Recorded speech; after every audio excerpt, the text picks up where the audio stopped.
Hello friends, welcome back 3R classes. लूस and सामान्य अध्ययन के आज से हम क्लास शुरू करने जा रहे हैं। उसमें आज यूनिट 1 देखेंगे, इतिहास, भारत का इतिहास। आइए अपनी क्लास आज हम शुरू करते हैं। उत्तर में हिमालय से लेकर दक्षिण में समुद्र तक फैला ये उपमहाद्वीप भारतवर्ष के नाम से ज्ञात है, जिसे महाकाव्य तथा पुराणों में भारतवर्ष अर्थात भरत का देश कहा जाता है। यहाँ के निवासियों को भारतीय या भरत की संतान कहा गया है। यूनानियों ने भारत को क्या कहा है? इंडिया कहा है, जबकि मध्यकालीन मुस्लिम इतिहासकारों ने भारत को हिंद या हिंदुस्तान के नाम से संबोधित किया है। भारतीय इतिहास को हम अपने अध्ययन की सुविधा के लिए 3 भागों में बांटते हैं। कौन कौन से हैं? प्राचीन भारत, मध्यकालीन भारत और आधुनिक भारत। प्राचीन भारत में क्या है? प्राचीन भारतीय इतिहास के स्रोत कौन से होते हैं, मतलब प्राचीन भारत को जानने के लिए हमें किन स्रोतों की आवश्यकता पड़ती है? वो है हमारे धर्म ग्रंथ, ऐतिहासिक ग्रंथ, विदेशियों के विवरण और पुरातत्व संबंधी साक्ष्य। देखते हैं धर्म ग्रंथ एवं ऐतिहासिक ग्रंथ से मिलने वाली महत्वपूर्ण जानकारी। भारत का सर्वप्राचीन धर्म ग्रंथ है वेद। वेदों के संकलनकर्ता महर्षि वेदव्यास को माना जाता है। वेद वसुदेव कुटुंबकम का उपदेश देते हैं। भारतीय परंपरा वेदों को नित्य तथा अपौरुषेय मानती है। वेद के कितने प्रकार होते हैं? 4 प्रकार होते हैं। कौन कौन से? ऋग्वेद, यजुर्वेद, सामवेद और अथर्ववेद। इन चारों वेदों को क्या कहा जाता है? संहिता कहा जाता है। अब देखते हैं ऋग्वेद। सबसे प्राचीन वेद ऋग्वेद माना जाता है, जिसमें 10 मंडल और 1028 सूक्त होते हैं। और ऋग्वेद को पढ़ने वाले जो ऋषि होते हैं उनको होत्र कहा जाता है। देखते हैं ऋग्वेद के क्रमबद्ध ज्ञान के संग्रह, ऋचाओं के क्रमबद्ध ज्ञान के संग्रह को ऋग्वेद कहा गया है। इसमें 10 मंडल तथा 1028 सूक्त हैं एवं 10,462 ऋचाएं हैं। इस वेद के ऋचाओं को पढ़ने वाले ऋषि को होत्र कहा जाता है। इस वेद से आर्य के राजनीतिक प्रणाली एवं इतिहास के बारे में जानकारी मिलती है। विश्वामित्र द्वारा रचित ऋग्वेद के तीसरे मंडल में, तीसरा मंडल मोस्ट इंपॉर्टेंट है, इस पर स्टार लगाइएगा। तीसरे मंडल में सूर्य देवता सावित्री को समर्पित प्रसिद्ध गायत्री मंत्र है। इसके 9वें मंडल में देवता सोम का उल्लेख किया गया है। पूछा जाता है गायत्री मंत्र किस वेद में है? ऋग्वेद में। ऋग्वेद के कौन से मंडल में है? तीसरे मंडल में। इसके 8वें मंडल का हस्तलिखित ऋचाओं को खिल कहा गया है। चातुर्वर्ण्य समाज की कल्पना को आदि स्रोत ऋग्वेद के 10वें मंडल में वर्णित पुरुष सूक्त है, जिसके अनुसार 4 वर्ण, कौन कौन से वर्ण हैं? ब्राह्मण, क्षत्रिय, वैश्य, शूद्र। आदि पुरुष ब्रह्मा के क्रमशः मुख, भुजाओं, जंघाओं तथा चरणों से उत्पन्न हुए हैं। कहने का मतलब क्या है? जो 4 वर्ण हैं उसमें जो ब्राह्मण है वे ब्रह्मा के मुख से उत्पन्न हुए हैं, क्षत्रिय भुजाओं से, वैश्य जंघाओं से तथा शूद्र चरणों से उत्पन्न हुए माने जाते हैं। धर्मसूत्र 4 प्रमुख जातियों की स्थितियों, व्यवसाय, दायित्वों, कर्तव्यों, विशेषाधिकारों में स्पष्ट विभेद करता है। ईसा पूर्व एवं ईसवी। वर्तमान में प्रचलित ग्रेगोरियन कैलेंडर। कौन सा कैलेंडर वर्तमान में प्रचलित है? Gregorian calendar. ईसाई धर्मगुरु ईसा मसीह के जन्म वर्ष पर आधारित है। ईसा मसीह के जन्म के पहले के समय को ईसा पूर्व यानी बिफोर क्राइस्ट कहा जाता है। ईसा पूर्व में वर्षों की गिनती उल्टी दिशा में होती है। जैसे महात्मा बुद्ध का जन्म कब माना जाता है? 563 ईसा पूर्व में एवं इनकी मृत्यु 483 ईसा पूर्व में हुआ। यानी ईसा मसीह के जन्म के 563 वर्ष पूर्व महात्मा बुद्ध का जन्म और 483 वर्ष पूर्व उनकी मृत्यु हुई। ईसा मसीह की जन्म तिथि से आरंभ हुआ सन क्या कहलाता है? ईसवी सन कहलाता है। इसके लिए संक्षेप में ई लिखा जाता है। ई को लैटिन भाषा के शब्द एडी में भी लिखा जाता, मतलब एनो डोमिनी में लिखा जाता, जिसका शाब्दिक अर्थ होता है in the year of lord. Vaman अवतार के 3 पगों के आख्यान का प्राचीनतम स्रोत भी क्या है? ऋग्वेद है। ऋग्वेद में इंद्र के लिए 250 और अग्नि के लिए 200 ऋचाओं की रचना की गई है। नोट में देखते हैं क्या है? प्राचीन इतिहास के साधन के रूप में वैदिक साहित्य में ऋग्वेद के बाद शतपथ ब्राह्मण का स्थान आता है। ऋग्वेद के बाद किसका स्थान है प्राचीन इतिहास के साधन में? शतपथ ब्राह्मण का। यजुर्वेद देखते हैं। दूसरा वेद कौन सा है? यजुर्वेद। पहला ऋग्वेद, दूसरा यजुर्वेद। ये एकमात्र ऐसा वेद है जो गद एवं पद दोनों में इसकी रचना की गई है। देखते हैं स्वस्वर पाठ के लिए मंत्रों एवं बलि के समय अनुपालन के लिए नियमों का संकलन यजुर्वेद कहलाता है। इसके पाठकर्ता मतलब यजुर्वेद का पाठ करने वाले ऋषि अध्वर्यु कहलाते हैं। ये भी पूछा जाता है, इसको भी स्टार लगाइएगा। जिस तरह ऋग्वेद के पढ़ने वाले ऋषि होत्र कहलाते हैं ऋग्वेद के, उसी तरह यजुर्वेद के पाठकर्ता कौन कहलाते हैं? अध्वर्यु कहलाते हैं। यजुर्वेद में यज्ञों के नियम एवं विधि विधानों का संकलन मिलता है। ये एक ऐसा वेद है जो गद एवं पद दोनों में है। ये तीनों इंपॉर्टेंट है। इसके पाठकर्ता अध्वर्यु कहलाते हैं। यज्ञों के नियम और विधि विधानों का संकलन किस वेद में मिलता है? यजुर्वेद में मिलता है। गद एवं पद दोनों में मिलने वाला ग्रंथ वेद कौन सा है? यजुर्वेद। अब देखते हैं सामवेद। सामवेद के नाम से ही स्पष्ट है। साम का अर्थ क्या होता है? गान। साम का शाब्दिक अर्थ गान है। इस वेद में मुख्यतः यज्ञों के अवसर पर गाए जाने वाली ऋचाओं का संकलन है। इसके पाठकर्ता को उद्गात कहते हैं। कहीं कहीं पर सामवेद के पाठ करने वालों को उद्गाता भी कहा जाता है, मतलब गाने वाला, उद्गाता। यजुर्वेद तथा सामवेद में किसी भी विशिष्ट ऐतिहासिक घटना का वर्णन नहीं मिलता है। पुराण उनसे संबंधित वंश कौन से हैं? विष्णु पुराण में मौर्य वंश की जानकारी मिलती है। मत्स्य पुराण आंध्र सातवाहन, वायु पुराण में गुप्त वंश। पुराण कितने माने गए हैं? 18 पुराण होते हैं। अथर्ववेद देते हैं, इसमें जादू टोने टोटके की बात कही गई है अथर्ववेद में। और ये क्या कहता है? ये विचारों और परंपरा जो अंधविश्वास होते हैं पुराने ज़माने के, उनका विवरण अथर्ववेद में मिलता है। देखते हैं, अथर्वा ऋषि द्वारा रचित इस वेद में कुल 731 मंत्र तथा लगभग 6000 पद हैं। इसके कुछ मंत्र ऋग्वैदिक मंत्रों से भी प्राचीनतर हैं, मतलब प्राचीन है, ऋग्वेद के मंत्रों से भी ज़्यादा प्राचीन है। अथर्ववेद कन्याओं के जन्म की निंदा करता है। ऐतिहासिक दृष्टि से अथर्ववेद का महत्व इस बात में है कि इसमें सामान्य मनुष्य के विचारों और अंधविश्वासों का विवरण मिलता है। पृथ्वी सूक्त अथर्ववेद का प्रतिनिधि सूक्त माना जाता है। इसमें मानव जीवन के सभी पक्षों, गृह निर्माण, कृषि की उन्नति, व्यापारिक मार्गों का गहन यानी खोज, रोग निवारण, समन्वय, विवाह, प्रणय गीत आदि, ये सारे इन सब का विवरण भी दिया गया है। कुछ मंत्रों में जादू टोने का भी वर्णन मिलता है। इसको पूछा जाता है, जादू टोने का वर्णन किस वेद में मिलता है? अथर्ववेद में। अथर्ववेद में परीक्षित को कुरुओं का राजा कहा गया है तथा कुरु देश की समृद्धि का अच्छा चित्रण मिलता है। ये भी पूछा जाता है, सभा एवं समिति को प्रजापति की 2 पुत्रियां किस वेद में कहा गया है? अथर्ववेद में। इंपॉर्टेंट है ये, इसको स्टार लगाइएगा, नोट करते जाइएगा। सबसे प्राचीन वेद ऋग्वेद तथा सबसे बाद का वेद अथर्ववेद है। लेकिन अथर्ववेद की कुछ ऋचाएं ऐसी हैं जो ऋग्वेद से भी पहले की हैं। वेदों को भली भांति समझने के लिए 6 वेदांगों की रचना हुई है। वेद 4 होते हैं, जबकि वेदांग कितने होते हैं? वेदांग 6 होते हैं और वेद कितने होते हैं? 4। कौन कौन से वेदांग हैं इनको भी देख लेते हैं। शिक्षा, ज्योतिष, कल्प, व्याकरण, निरुक्त तथा छंद, ये क्या है? 6 वेदांग हैं। भारतीय ऐतिहासिक कथाओं का सबसे अच्छा क्रमबद्ध विवरण पुराणों में मिलता है। इसके रचयिता कौन है? पुराणों के रचयिता लोमहर्ष तथा इनके पुत्र उग्रश्रवा माने जाते हैं। पुराणों की संख्या 18 है। इनमें से केवल 5 ही पुराण ऐसे हैं जिनमें राजाओं की वंशावली पाई जाती है। कौन कौन से हैं? मत्स्य पुराण, वायु पुराण, विष्णु पुराण, ब्राह्मण पुराण तथा भागवत पुराण ऐसे हैं जिसमें राजाओं की वंशावली पाई जाती है। पुराणों में मत्स्य पुराण सबसे प्राचीन एवं प्रामाणिक है। अधिकतर पुराण सरल संस्कृत श्लोक में लिखे गए हैं। स्त्रियां तथा शूद्र जिन्हें वेद पढ़ने की अनुमति नहीं थी, प्राचीन काल में जो वेद होते थे उनको पढ़ने की, यानी पुराण होते थे, पुराणों को पढ़ने की या वेदों को पढ़ने की स्त्रियों को बिल्कुल अनुमति नहीं थी। वे भी पुराण सिर्फ सुन सकते थे। पुराणों का पाठ पुजारी मंदिरों में किया करते थे। स्त्री की सर्वाधिक गिरी हुई स्थिति मैत्रेयी संहिता से प्राप्त होती है, जिसमें जुआ और शराब की भांति ही स्त्री को भी पुरुषों का तीसरा दोष बताया गया है। जिस तरह पुरुषों का दोष होता है जुआ और शराब, उसी तरह स्त्री को भी पुरुष का एक मुख्य दोष बताया गया है। शतपथ ब्राह्मण में स्त्री को पुरुष का अर्धांगिनी कहा जाता है, मतलब आधा अंग मानी जाती है। स्मृति ग्रंथों में सबसे प्राचीन एवं प्रामाणिक है मनुस्मृति। ये शुंग काल का मानक ग्रंथ है। नारद स्मृति गुप्त युग के विषय में जानकारी प्रदान करते हैं। जातक कथाएं हमें बुद्ध के पूर्व जन्म की कहानियां बताती हैं। हीनयान का प्रमुख ग्रंथ कथावस्तु है, जिसमें महात्मा बुद्ध का जीवन चरित्र अनेक कथानकों के साथ वर्णित है। जैन साहित्य को आगम कहा जाता है। जैन धर्म का प्रारंभिक इतिहास कहाँ से मिलता है? कल्प सूत्र से ज्ञात होता है।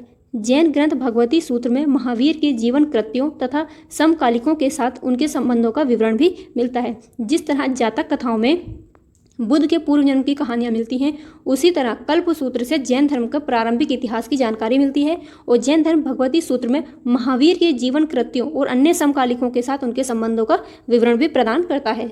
कौन? भगवती सूत्र। अर्थशास्त्र के लेखक कौन है? चाणक्य। वही वाले चाणक्य जिन्होंने चंद्रगुप्त मौर्य को राजा बना करके गुप्त वंश के मौर्य वंश की स्थापना की थी, वही है ये चाणक्य। देखते हैं अर्थशास्त्र के लेखक चाणक्य। कौटिल्य या विष्णुगुप्त इनका दूसरा नाम है। ये 15 अधिकरणों एवं 1 से 80 प्रकरणों में विभाजित है। इसमें मौर्यकालीन इतिहास की जानकारी मिलती है। पूछा जाता है अर्थशास्त्र के लेखक कौन है? चाणक्य। अर्थशास्त्र किससे संबंधित है? आर्थिक। अर्थ के नाम से ये नहीं समझना है कि ये अर्थशास्त्र से संबंधित है, ये आर्थिक गतिविधियों से इसका कोई संबंध नहीं, ये राजनीति से संबंधित है अर्थशास्त्र। संस्कृत साहित्य में ऐतिहासिक घटनाओं को क्रमबद्ध लिखने का सर्वप्रथम प्रयास किसने किया था? कल्हण के द्वारा किया गया था। कल्हण द्वारा रचित राजतरंगिणी पुस्तक, जिसका संबंध कश्मीर के इतिहास से है। पूछा जाता है राजतरंगिणी किसने लिखी है? कल्हण के द्वारा। किसके संबंध में, किसका इतिहास बताती है? कश्मीर का इतिहास हमें बताती है राजतरंगिणी। अरबों की सिंध विजय का वृतांत चचनामा, लेखक हैं इसके अली अहमद में सुरक्षित है। अष्टाध्यायी के रचनाकार कौन है? पाणिनि है। अष्टाध्यायी किससे संबंधित है? संस्कृत भाषा व्याकरण की प्रथम पुस्तक है। इसके लेखक पाणिनि है, जिसमें मौर्य के पहले का इतिहास तथा मौर्य युगीन राजनीतिक अवस्था की जानकारी प्राप्त होती है। कात्यायन की गार्गी संहिता एक ज्योतिष ग्रंथ है। गार्गी संहिता किसकी है? कात्यायन की। ये थोड़ा कचरा साफ कर लेते हैं जरा। फिर भी इसमें भारत पर होने वाले यवन आक्रमण का उल्लेख मिलता है। पतंजलि पुष्यमित्र शुंग के पुरोहित थे। इनके महाभाष्य से शुंगों के इतिहास का पता चलता है। विदेशी यात्रियों से मिलने वाली जानकारियाँ, जिस तरह हम पढ़ रहे हैं, हमें अभी तक जानकारी कैसे मिल रही थी? धर्म ग्रंथों से मिल रही थी। अभी देखते हैं जो विदेशी यात्री आए, इन्होंने हमें इतिहास के बारे में कैसे जानकारी दी। सबसे पहले देखते हैं यूनानी रोमन लेखक टेसियस। ये ईरान का राजवेद था। भारत के संबंध में इसका विवरण आश्चर्यजनक कहानियों से परिपूर्ण होने के कारण अविश्वसनीय है। इसने जो भी बताया वो हमें इतना ज़्यादा इस पर विश्वास नहीं है। हेरोडोटस देखते हैं, इसे इतिहास का पिता कहा जाता है। इसने अपनी पुस्तक हिस्टोरिका में 5वीं शताब्दी ईसा पूर्व के भारत और फारस, जो वर्तमान में ईरान के नाम से जाना जाता है, इसके संबंध का वर्णन किया है, परंतु इसका विवरण भी अनुश्रुतियों एवं अफवाहों पर ही आधारित है। इसमें बस इतना याद रखना, हेरोडोटस इतिहास का पिता कहा जाता है और हिस्टोरिका इनकी पुस्तक है। अब देखते हैं सिकंदर के साथ आने वाले लेखक कौन से हैं। निर्याकस, आनेसिक्रिट्स, ओसिटोबुल्स के विवरण अधिक प्रमाणिक और विश्वसनीय है। मेगास्थनीज मोस्ट इंपॉर्टेंट, ये सेल्यूकस निकेटर का राजदूत था, जो चंद्रगुप्त मौर्य के दरबार में आया था। किसके दरबार में आया था? चंद्रगुप्त मौर्य के दरबार में सेल्यूकस निकेटर का राजदूत। इसकी पुस्तक है इंडिका में इसने मौर्य युगीन समाज एवं संस्कृति के विषय में लिखा है। पूछा जाता है इंडिका किसकी है? मेगास्थनीज की है। किसके बारे में जानकारी प्रदान करती है? मौर्य युगीन समाज और संस्कृति की। डाइमेकस, ये सीरियन नरेश था, एंटीओकस का राजदूत, जो बिंदुसार के राज दरबार में आया था। डाइमेकस किसके दरबार में आया था? बिंदुसार के। इसका विवरण भी मौर्य युग से संबंधित है। डायोनीसियस, ये मिस्र नरेश टोलमी फिलाडेल्फस का राजदूत था, जो अशोक के राज दरबार में आया था। डाइमेकस किसके में आया था? बिंदुसार के में। डायोनीसियस किसके आया? अशोक के दरबार में। टोलमी, इसने 2वीं शताब्दी में भारत का भूगोल नामक पुस्तक लिखी थी। प्लिनी, इसने प्रथम शताब्दी में नेचुरल हिस्ट्री नामक पुस्तक लिखी। इसमें भारतीय पशुओं, पेड़ पौधों, खनिज पदार्थों आदि के बारे में भी विवरण मिलता है। नेक्स्ट चलते हैं।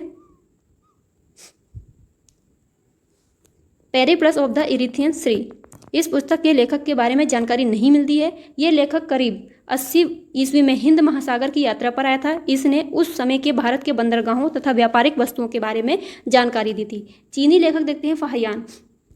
चीनी यात्री फाहियान किसके दरबार में आया था? चंद्रगुप्त द्वितीय के दरबार में आया। इसने अपने विवरण में मध्य प्रदेश के समाज एवं संस्कृति के बारे में वर्णन किया है।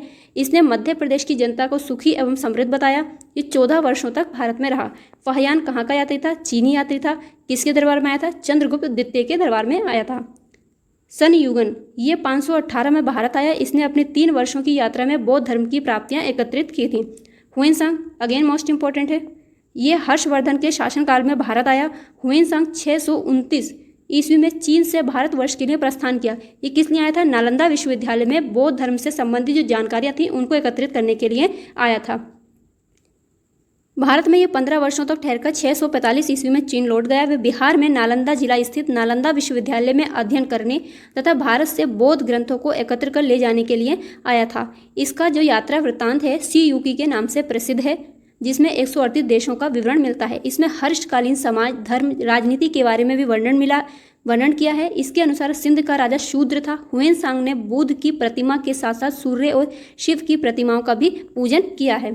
हुएनसांग के बारे में नोट दिया है, देखना। हुएनसांग के अध्ययन के समय नालंदा विश्वविद्यालय के कुलपति कौन थे? आचार्य शीलभद्र थे।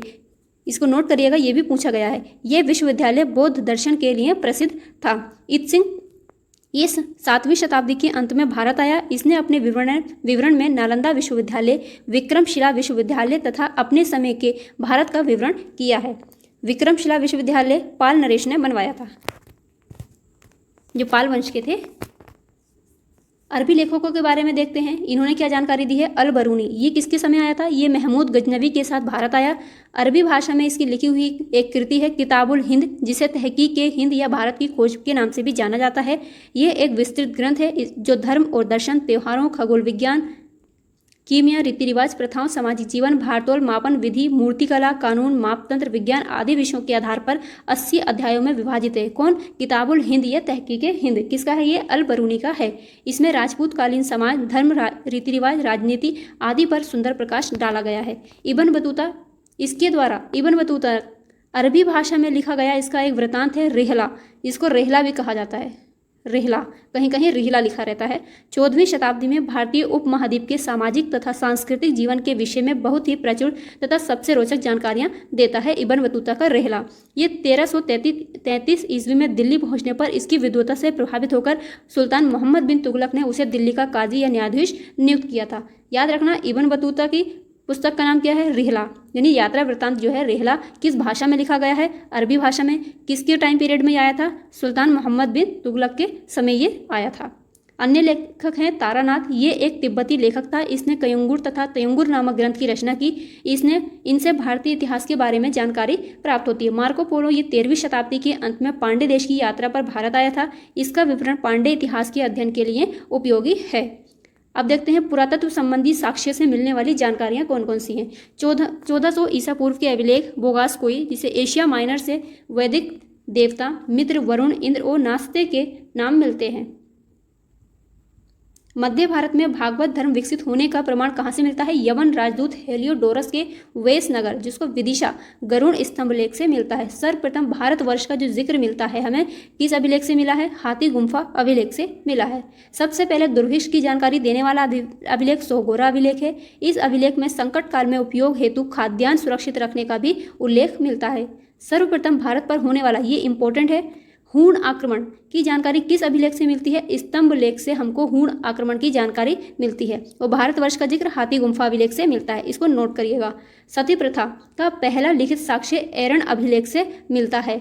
एरण सती प्रथा प्राचीन काल में चलने वाली सबसे बुरी प्रथा थी। इसको राजा राम मोहन राय के प्रयासों के द्वारा 1829 में बेंटिंग ने समाप्त कर दिया था। इसमें क्या होता था?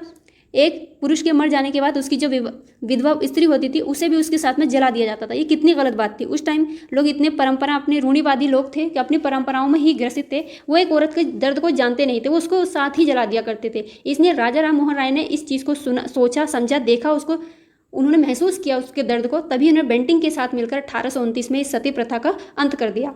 सातवाहन राजाओं का पूरा इतिहास उनके अभिलेखों के आधार पर लिखा गया है। रेशम बुनकर की श्रेणियों की जानकारी मंदसौर अभिलेख से मिलती है। कश्मीरी नवपाषाणिक पुरास्थल, जिसको बुर्ज होम है, इसके गर्तावास का साक्ष्य मिलता है। इसमें उतरने के लिए भी सीढ़ियाँ होती थी।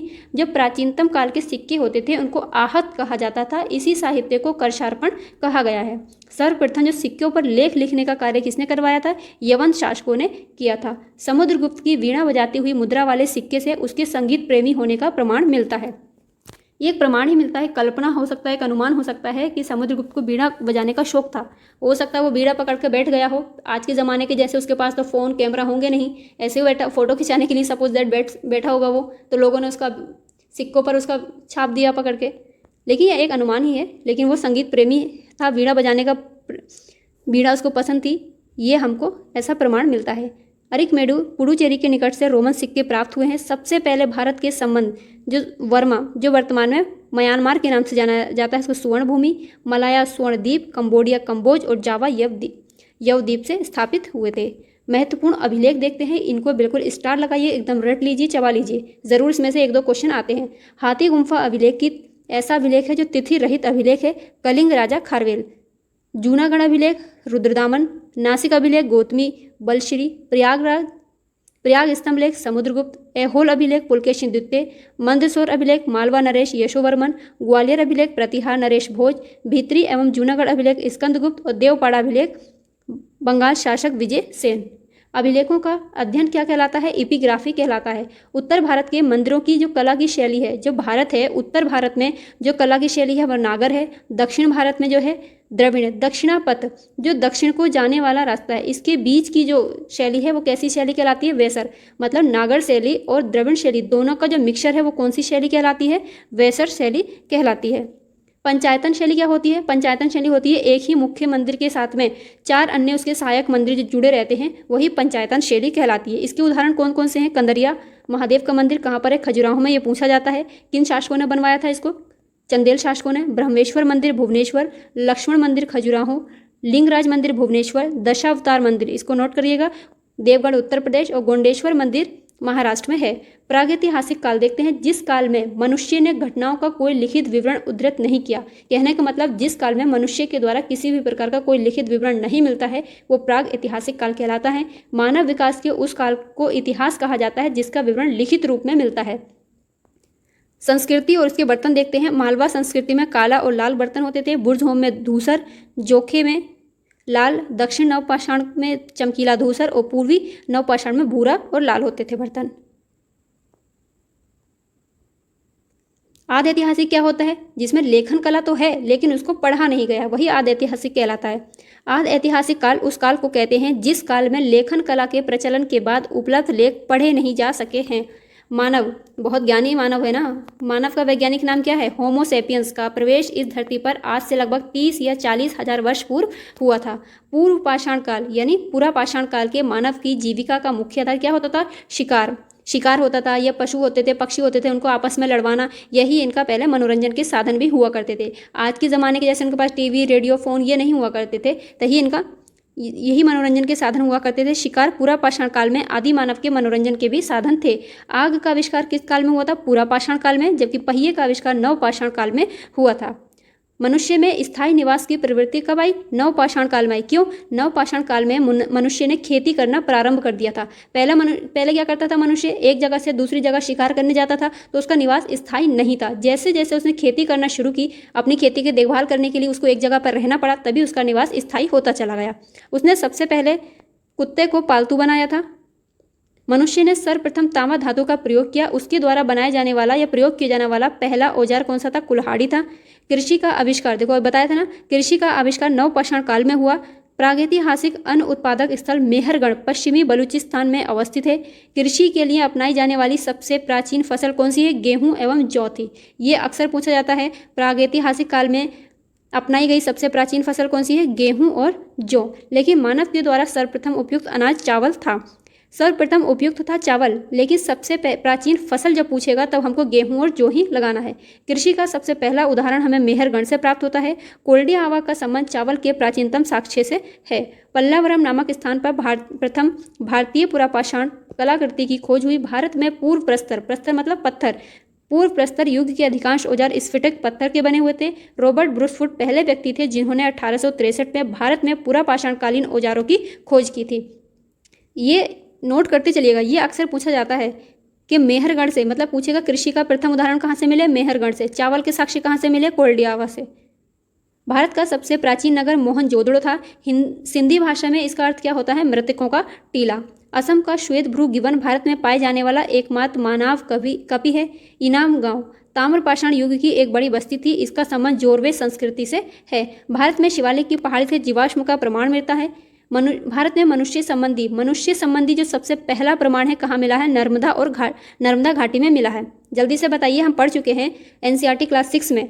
ऐसी कौन सी 2 नदियाँ हैं जो अपना जल जो है अरब सागर में गिराती हैं? बताइए कमेंट करके। भारतीय नागरिक सेवा के अधिकारी रिजले प्रथम व्यक्ति थे जिन्होंने प्रथम बार वैज्ञानिक आधार पर भारत की जनसंख्या का प्रजातीय विभेदीकरण किया था। अब देखते हैं सिंधु सभ्यता।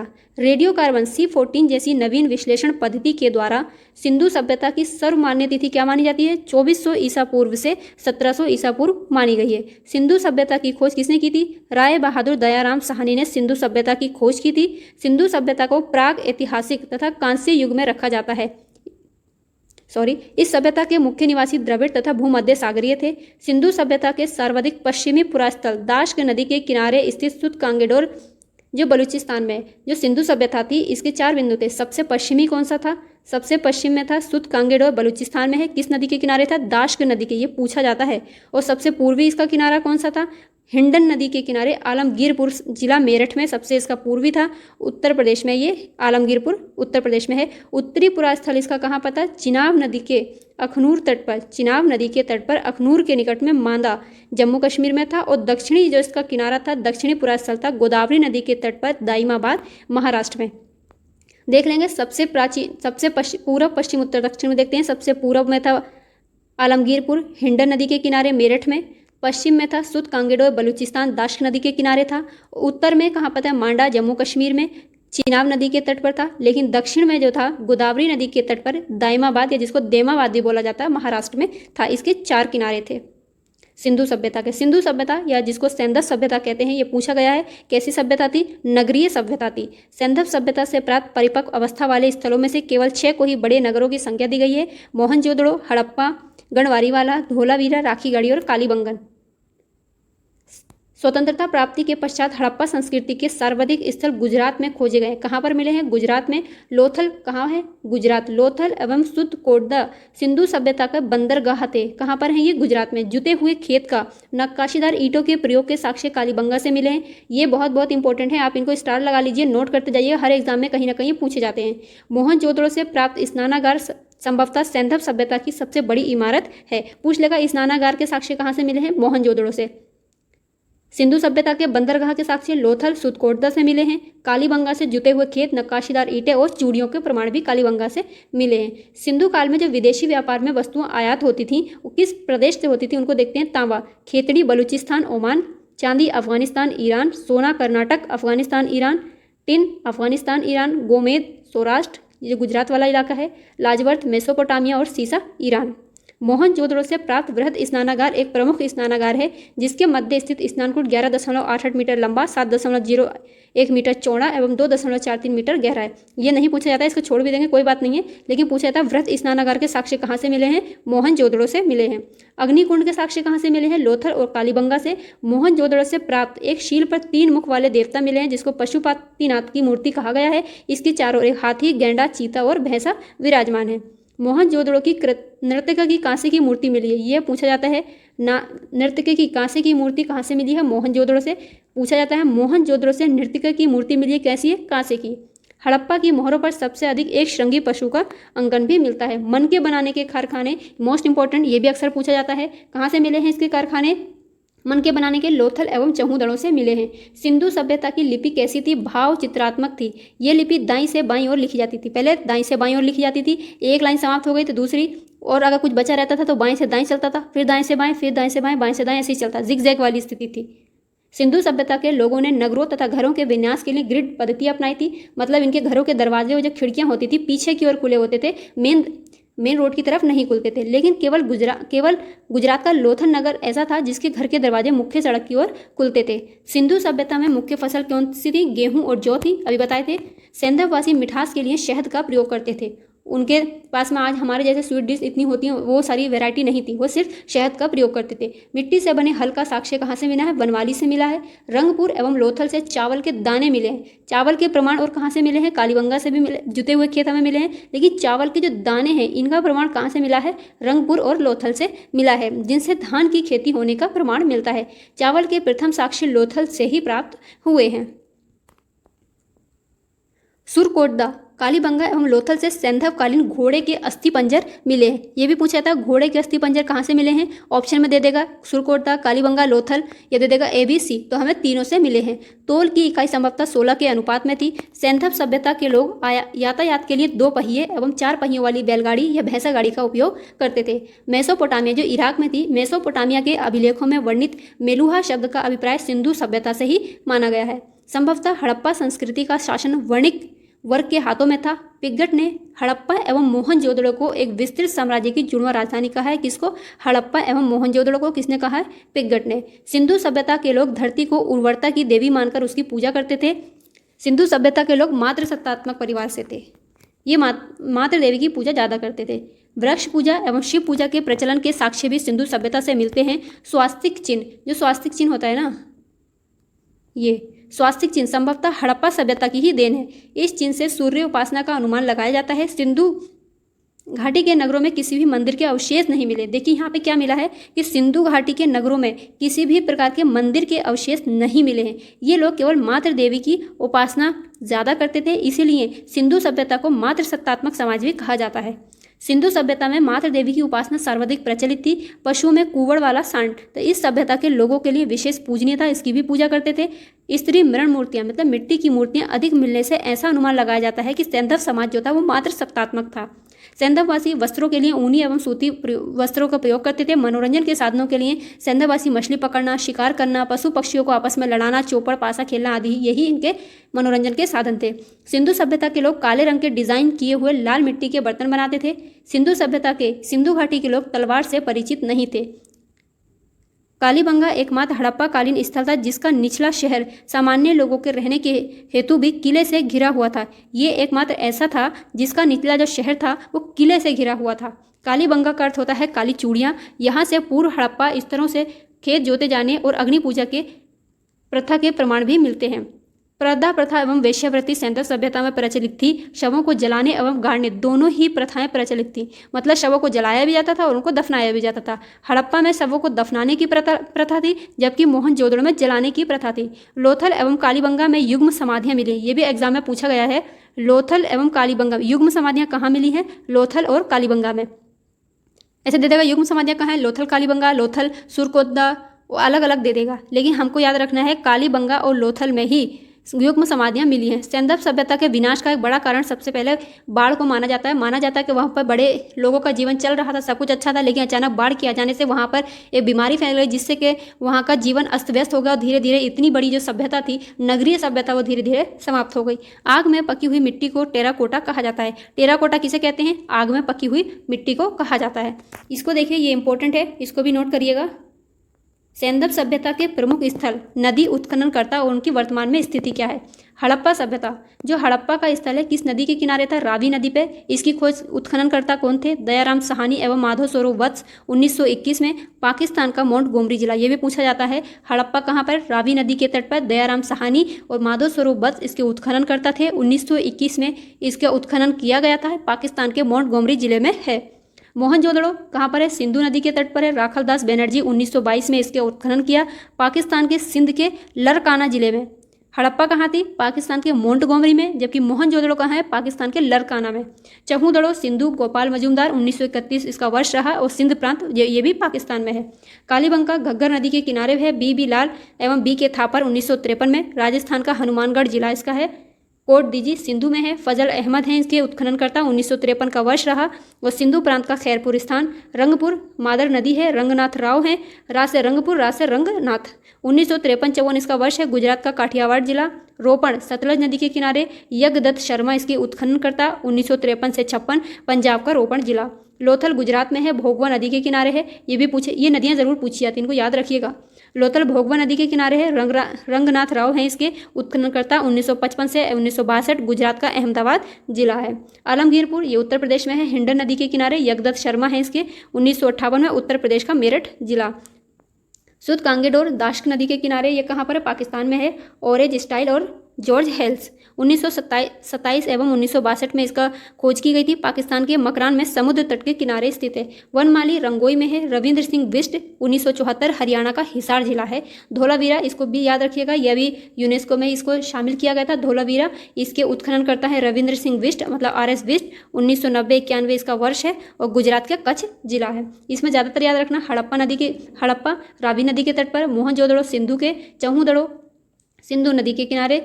रोपड़ सतलज के। लोथल भोगवा नदी के किनारे। ये बहुत बार पूछा गया, लोथल भोगवा नदी के किनारे है। आज की क्लास में इतना ही। मिलते हैं अगली क्लास में। तब तक अपना ख्याल रखिए, पढ़ते रहिए, मेहनत करते रहिए। अगर वीडियो पसंद आए तो प्लीज़ इसको लाइक शेयर कीजिए, कमेंट करिए। अगर आपको कोई भी क्वेरी है तो आप इसमें पूछ सकते हैं, या कोई भी कमी लग रही है तो वो भी आप बता सकते हैं। अगर चैनल पर नए हैं तो प्लीज़ चैनल को सब्सक्राइब करिए। मिलते हैं अगली क्लास में, तब तक के लिए bye. Welcome back 3R classes. लूस एंड सामान्य ज्ञान की जो क्लास हमने शुरू की थी, उसी के क्रम में ये अगला वीडियो है। आज हम वैदिक सभ्यता पढ़ेंगे। इससे पहले हम ऋग्वैदिक काल, प्राचीन भारत के इतिहास के जो स्रोत हैं उनको पढ़ चुके हैं और सिंधु घाटी सभ्यता को पढ़ चुके हैं। आइए हम देखते हैं वैदिक सभ्यता। वैदिक काल को 2 भागों में बांटा गया है। कौन से हैं? ऋग्वैदिक काल और उत्तर वैदिक काल। ऋग्वैदिक काल का टाइम पीरियड है 1500 से 1000 ईसा पूर्व। उत्तर वैदिक काल है 1000 से 600 ईसा पूर्व। हम इसमें मेन टर्म को पढ़ते चलेंगे, लाइन बाय लाइन नहीं पढ़ेंगे। आर्य सर्वप्रथम पंजाब और अफगानिस्तान में बसे हुए थे। आर्यों का मूल स्थान जो मध्य एशिया था, ये मैक्स मूलर ने माना। आर्यों के द्वारा जो निर्मित सभ्यता थी वो वैदिक सभ्यता कहलाई। आर्यों के द्वारा विकसित सभ्यता ग्रामीण सभ्यता थी, जबकि सिंधु घाटी सभ्यता नगरीय सभ्यता थी। आर्यों की भाषा कैसी थी? संस्कृत भाषा थी आर्यों की। आर्यों की जो उनका प्रशासन करने की इकाई थी, उसको 5 भागों में बांटा गया था। कुल सबसे छोटी इकाई होती थी। कुल से बड़ा ग्राम, विश, जन और राष्ट्र होते थे। जो ग्राम का मुखिया होता था वो ग्रामीणी कहलाता था। विश मतलब जिला, जिले का प्रधान विशपति, जन के शासक को राजन कहते थे। राज्य अधिकारियों को पुरोहित और सेनानी इनमें प्रमुख थे। वशिष्ठ रूढ़िवादी एवं विश्वामित्र उत्तर पुरोहित थे। सूत, रथकार, कम्मादी नामक अधिकारी रति कहे जाते थे और इनकी संख्या राजा के सहित 12 हुआ करती थी। वैदिक काल में जो पूरब एक शब्दावली थी वो किसके लिए जानी जाती थी? दुर्गपति के लिए। स्पष्ट जनता की गतिविधियों को देखने वाले गुप्तचर होते थे।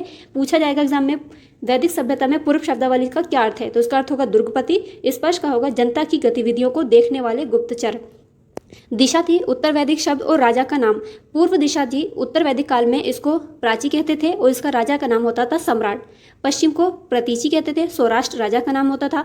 उत्तर में उदीची विराट कहते थे। मध्य दिशा जी थी उसमें राजा कहा जाता था और दक्षिण में राजा को भोज कहा जाता था। वाजपति कौन होते थे? गोचर भूमि का अधिकारी वाजपति कहलाता था। अपराधियों को पकड़ने का काम करने वाला उग्र कहलाता था। इससे पहले हम वेद पढ़े थे। वेदों की संख्या कितनी होती है? 4। ऋग्वेद, यजुर्वेद, सामवेद और अथर्ववेद। उसी के क्रम में ऋग्वेद में किसी भी तरह के न्याय अधिकारी का उल्लेख नहीं किया गया था। सभा एवं समिति राजा को सलाह देने वाली संस्था थी। राजा को सलाह देने वाली संस्था कौन सी थी? सभा और समिति। सभा श्रेष्ठ एवं सम्राट लोगों की संस्था थी, जबकि समिति सामान्य जनता का प्रतिनिधित्व करती थी। और इसका अध्यक्ष क्या कहलाता था? इसके अध्यक्ष को ईशान कहते थे। इसमें स्त्रियों की दशा अच्छी थी। वैदिक काल में स्त्रियां सभा और समितियों में भाग लेती थी। युद्ध में कबीले का नेतृत्व राजा करता था और युद्ध के लिए गविष्टि का अर्थ क्या होता है? गायों की खोज, इस शब्द का प्रयोग किया जाता था। 10 राग युद्ध मतलब 10 राजाओं का युद्ध। 10 मतलब 10 राग का मतलब होता है राजा। 10 राजाओं का युद्ध का वर्णन जो है ऋग्वेद के 7वें मंडल में मिलता है। ये युद्ध परुष्णी रवि, जो वर्तमान में रावी नदी के नाम से जानी जाती है, उसके तट पर सुदास एवं 10 जनों के बीच में हुआ था और इसमें विजय कौन हुआ था? सुदास विजय हुआ था। ऋग्वैदिक समाज को 4 वर्णों में बांटा गया था। कौन कौन से वर्ण थे? ब्राह्मण, क्षत्रिय, वैश्य और शूद्र। जो ब्राह्मण थे वो ब्रह्मा के मुख से और क्षत्रिय उनकी भुजाओं से, वैश्य जांघों से और शूद्र उनके पैरों से उत्पन्न हुए माने जाते थे। ऋग्वेद में कितने मंडल थे? पिछली क्लास में बता चुके हैं। ऋग्वेद में 10 मंडल थे और 1028 सूक्त थे। ऋग्वेद के 10वें मंडल के पूर्व सूक्त में चतुर्वर्णों का उल्लेख किया गया है। उपनिषदों की संख्या कितनी है? 108 उपनिषद होते हैं। महापुराणों की संख्या 18 होती है और वेदांगों की संख्या 6 होती है। कमेंट बॉक्स में बताइएगा वेदांगों की संख्या 6 है। उन वेदांगों के नाम बताइए। शिक्षा, कल्पसूत्री हमने बता चुके हैं पहले। आप कमेंट बॉक्स में टाइप करिएगा। आर्यों का समाज कैसा था? पितृसत्तात्मक था, जबकि सिंधु घाटी सभ्यता जो थी वो मातृसत्तात्मक थी। समाज की सबसे छोटी इकाई परिवार या कुल कहलाती थी और परिवार का मुखिया कौन होता था? कुलप होता था। स्त्रियां इस काल में अपने पति के साथ यज्ञ कार्य में भाग लेती थी। बाल विवाह एवं पर्दा प्रथा का प्रचलन नहीं था। इसमें वैदिक काल में स्त्रियों की दशा अच्छी थी। विधवा अपने मृतक पति के छोटे भाई यानी उसके देवर से विवाह कर सकती थी। स्त्रियों को शिक्षा ग्रहण करने का भी अधिकार था। ऋग्वेद में लोपामुद्रा, घोषा, सिक्ता, अपाला एवं विश्वास जैसी विदुषी स्त्रियों का वर्णन मिलता है। विद्वान का स्त्रीलिंग क्या होता है? विदुषी। गार्गी ने याज्ञवल्क्य को वाद विवाद की चुनौती भी दी थी। जीवन भर अविवाहित रहने वाली महिलाएं वैदिक काल में अमाजु कहलाती थीं और आर्यों का मुख्य पेय पदार्थ सोमरस होता था। ये वनस्पति से बनाया जाता था। आर्य मुख्यतः 3 प्रकार के वस्त्रों का उपयोग करते थे। पहले होते वास, अधिवास और उष्णीस। अंदर पहनने वाले कपड़ों को नीवी कहा जाता था। प्रमुख दर्शन और उनके प्रवर्तकों को देखते हैं। ये बहुत बार पूछा जाता है, इस पर स्टार लगाइएगा और इसको नोट करिएगा। चारवाक दर्शन के प्रवर्तक कौन थे? चारवाक। योग पतंजलि, सांख्य कपिल, न्याय गौतम, पूर्व मीमांसा जैमिनी, उत्तर मीमांसा वादरायण, वैशेषिक कणाद या उलूक। आर्यों के मनोरंजन के साधक थे संगीत, रथ दौड़, घोड़ा दौड़ और धूर्त क्रीड़ा। आर्यों का मुख्य व्यवसाय क्या था? पशुपालन और कृषि था। अघन्या, ऋग्वैदिक काल में अघन्या किसको कहा गया है? ऋग्वेद में अघन्या गाय के लिए कहा गया। ये डिफरेंट एग्जाम से बहुत बार पूछा गया, इसको नोट करिएगा। अघन्या का मतलब क्या होता है? मारे जाने योग्य। पशु की श्रेणी में रखा गया था। गाय की हत्या करने वाले को उस टाइम में उसको घायल करने वाले को मृत्यु दंड भी दिया जाता था या उसको देश निकालने की व्यवस्था भी थी। आर्यों का सबसे प्रिय पशु घोड़ा था और सर्वाधिक उनके प्रिय देवता इंद्र थे। आर्यों के द्वारा जो पहली खोजी गई धातु थी वो क्या थी? लोहा थी, जो श्याम अयस कहा जाता था। तांबे को लोहित अयस भी कहा जाता था। व्यापार दूर दूर तक, जो व्यापार के उद्देश्य से दूर दूर तक जाने वाले व्यक्ति होते थे वो पणी कहलाते थे। लेन देन में वस्तु विनिमय की प्रणाली प्रचलित थी। वस्तु विनिमय क्या होता है? किसी भी वस्तु का आदान प्रदान करना जिसमें धन का प्रयोग ना किया जाए, वही वस्तु विनिमय कहलाता है। ऋण देकर ब्याज लेने वाला व्यक्ति सूदखोर कहलाता था, यानी बैकनोट कहा जाता था। मनुष्य और देवता के बीच जो मीडिएटर की भूमिका निभाने वाले देवता थे वो कौन थे? अग्नि। ऋग्वेद में उल्लेखित सभी नदियों में सरस्वती सबसे ज़्यादा महत्वपूर्ण और पवित्र मानी जाती है। गंगा के नाम से कंफ्यूज नहीं होना, क्योंकि गंगा का सिर्फ ऋग्वेद में एक ही बार उल्लेख किया गया है और सबसे ज़्यादा बार उल्लेख सिंधु नदी का किया गया है और यमुना नदी का उल्लेख 3 बार हुआ है। ऋग्वैदिक कालीन नदियां हैं, उनके नाम देखते हैं। प्राचीन काल में उनको किस नाम से पुकारा जाता था और वर्तमान में किस नाम से पुकारा जाता है। यानी कुर्ब जो नदी है उसको वर्तमान में कुर्रम कहा जाता है। कुभा ये काबुल है। वितस्ता झेलम, अस्किनी चेनाब, परुष्णी रावी, शतुद्री सतलज, विपाशा व्यास, सदानीरा गंडक, द्रजधति घग्गर, गोमती गोमल और सुवस्तु स्वात। ये बहुत एग्जाम में पूछा गया है, इसको पर भी स्टार लगाइएगा। उत्तर वैदिक काल में इंद्र के स्थान पर प्रजापति सर्वाधिक प्रिय देवता हो गए थे। यानी वैदिक काल के बाद में जो आया था उत्तर वैदिक काल, उत्तर वैदिक काल में कौन हो गए थे? प्रजापति सबसे ज्यादा प्रिय देवता माने जाने लगे थे। ऋग्वैदिक कालीन देवता कौन थे और उनका संबंध किससे था वो देखते हैं। इंद्र देवता किससे संबंधित थे? इनको युद्ध का नेता या वर्षा का देवता कहा जाता था। अग्नि देवता और मनुष्यों के बीच में जो मध्यस्थता का काम करते थे वो अग्नि देवता थे। वरुण पृथ्वी एवं सूर्य के निर्माता, समुद्र का देवता, विश्व के नियामक एवं शासक, सत्य का प्रतीक, ऋतु परिवर्तन एवं दिन रात के कर्ता भी वरुण देवता को माना जाता था। द्यो क्या होता है? आकाश का ये पर्यायवाची होता है। द्यो ये आकाश का देवता कहलाते थे। सोम वनस्पति देवता, उषा प्रगति एवं उत्थान के देवता, अश्विन विपत्तियों को हरने वाला, पूषण पशुओं का देवता, विष्णु विश्व के संरक्षक एवं पालनकर्ता और मरुत ये किसका पर्यायवाची होता है? हवा का होता है, इसलिए आंधी और तूफान का देवता मरुत होते थे। जो उत्तर वैदिक काल था इसमें राजा के राज्याभिषेक के समय राजसूय यज्ञ का अनुष्ठान किया जाता था और उत्तर वैदिक काल में वर्ण व्यवसाय की बजाय जन्म के आधार पर निर्धारित होने लगा था। इससे पहले क्या होता था? जो व्यवसाय होता था वो वर्ण के आधार पर होता था, लेकिन उत्तर वैदिक काल में जो व्यवसाय का निर्धारण होता था वो जन्म के आधार पर होने लगा था। उत्तर वैदिक काल में हल को सिरा कहते थे तथा हल रेखा को सीता कहा जाता था। यहाँ सीता किसी के व्यक्ति के नाम से नहीं है, हल रेखा को सीता कहा जाता था। ये भी एग्जाम में पूछा गया है। उत्तर वैदिक काल में निष्क या शतमान मुद्रा की इकाइयाँ थीं, लेकिन इस काल में किसी खास भार, आकृति और मूल्य के सिक्कों के चलन का कोई भी प्रमाण नहीं मिलता है। सांख्य दर्शन भारत के सभी दर्शनों में सबसे प्राचीन माना जाता है और सत्यमेव जयते वेरी वेरी इंपॉर्टेंट, ये भी बहुत बार पूछा गया है। सत्यमेव जयते मुंडको उपनिषद से लिया गया है। इसी उपनिषद में यज्ञ की तुलना टूटी नाव से की गई है। अभी बताया था उपनिषद कितने होते हैं, जल्दी से कमेंट बॉक्स में बताइएगा। गायत्री मंत्र ये ऋग्वेद के 3रे मंडल में गायत्री मंत्र का उल्लेख किया गया है। गायत्री मंत्र सवित्र नामक देवता को संबोधित है, जिसका संबंध ऋग्वेद से है। लोगों को आर्य बनाने के लिए विश्वामित्र ने गायत्री मंत्र की रचना की थी। मतलब गायत्री मंत्र की रचनाकार कौन है? विश्वामित्र हैं। किस वेद में इसका उल्लेख किया गया है? ऋग्वेद में। किसको संबोधित है ये? सवित्र देवता को।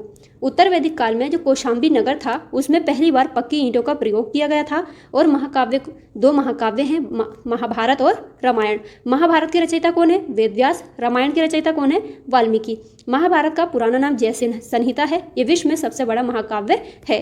गोत्र किसे कहते हैं? गोत्र नामक संस्था का जन्म उत्तर वैदिक काल में ही हुआ था। वेदांत दर्शन के मौलिक ग्रंथ कौन से हैं? ब्रह्मसूत्र या वेदांत सूत्र की रचना भी वदरायण ने की थी। अब हम देखते हैं महाजनपद, इनका उदय कैसे हुआ और कितने महाजनपद हैं। बौद्ध ग्रंथ है अंगुत्तर निकाय में 16 महाजनपदों के बारे में बताया गया है। ये बुद्ध के जन्म के 6ठी शताब्दी ईसा पूर्व में ये 16 महाजनपदों में बटा हुआ था हमारा भारत। देखते हैं। और महाजनपद जो हैं उसमें से 8 महाजनपद उत्तर प्रदेश में हैं, 8 जनपद अलग अलग राज्यों में है। देखते हैं। अंग महाजनपद की राजधानी थी चंपा, ये वर्तमान में भागलपुर और मुंगेर बिहार का स्थान है। मगध गिरिव्रज राजगिरे यानी पटना गया बिहार का स्थान है।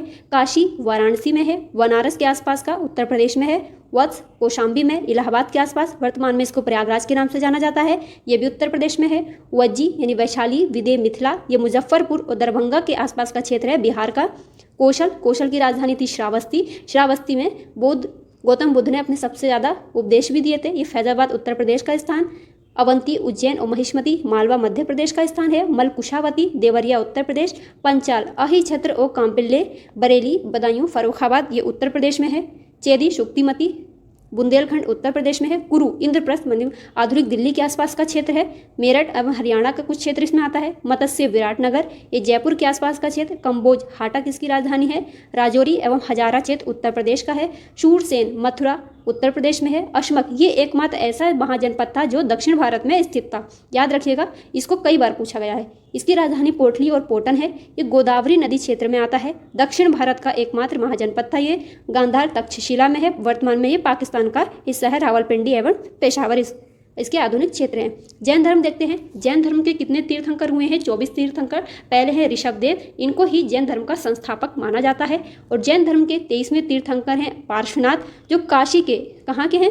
काशी के इक्ष्वाकु वंश के राजा अश्वसेन के पुत्र थे। 30 वर्ष की अवस्था में इन्होंने सन्यासी जीवन को अपना स्वीकार किया था और इन्होंने जो शिक्षाएं दी थी उसमें था हिंसा ना करना, सदा सत्य बोलना, चोरी ना करना यानी अस्ते, संपत्ति ना रखना यानी अपरिग्रह। और इसमें 5वां जो व्रत दिया था ब्रह्मचर्य, वो महावीर स्वामी ने जोड़ा था, उसको हम आगे देखेंगे। सॉरी, महावीर स्वामी जैन धर्म के 24वें और अंतिम तीर्थंकर हुए थे। महावीर का जन्म कब हुआ? 540 ईसा पूर्व में कुंडग्राम वैशाली में हुआ था और इनके पिता सिद्धार्थ थे, ज्ञात्रक कुल के थे। इनकी माता त्रिशला लिच्छवी राजा चेटक की बहन थी। इनकी पत्नी का नाम यशोदा और इनकी पुत्री अनुजा प्रियदर्शिनी थी। इनके महावीर के जो मूल नाम था यानी बचपन का नाम था वर्धमान था। 30 वर्ष की उम्र में इनके माता पिता की जब मृत्यु हो गई तो इन्होंने अपने बड़े भाई से आज्ञा लेकर के सन्यासी जीवन को स्वीकार कर लिया। 12 साल की कठिन तपस्या के बाद में इनको ऋजुपालिका नदी के तट पर साल वृक्ष के नीचे, किस वृक्ष के नीचे? साल के नीचे, ऋजुपालिका नदी के तट पर ज्ञान की प्राप्ति हुई थी। और गौतम बुद्ध को किस वृक्ष के नीचे हुई थी? पीपल के वृक्ष के नीचे ज्ञान की प्राप्ति हुई थी, उसको बोधि वृक्ष भी कहते हैं। इनको साल वृक्ष के नीचे तपस्या करते हुए ज्ञान का बोध हुआ था और इसी समय महावीर जिन कहलाए। जिन मतलब विजेता कहलाए। अरहत पूज्य निग्रंथ, निर्ग्रंथ मतलब बंधनहीन कहलाए थे। महावीर ने अपना उपदेश कौन सी भाषा में दिया था? प्राकृत भाषा में दिया था, पूछा जाता है। जबकि गौतम बुद्ध ने अपने जो उपदेश दिए थे वो पाली भाषा में दिए थे, क्योंकि उस टाइम पे पाली जन प्रचार की भाषा थी। महावीर के प्रथम अनुयायी उनके दामाद थे, यानी उनकी प्रियदर्शिनी जो पुत्री थी उनके पति थे जामिल या जमाली कहा जाता है कहीं कहीं। और प्रथम जैन की भिक्षुणी जो थी नरेश दधिवाहन की पुत्री चंपा थी। महावीर ने अपने शिष्यों को 11 गणधरों में विभाजित किया था।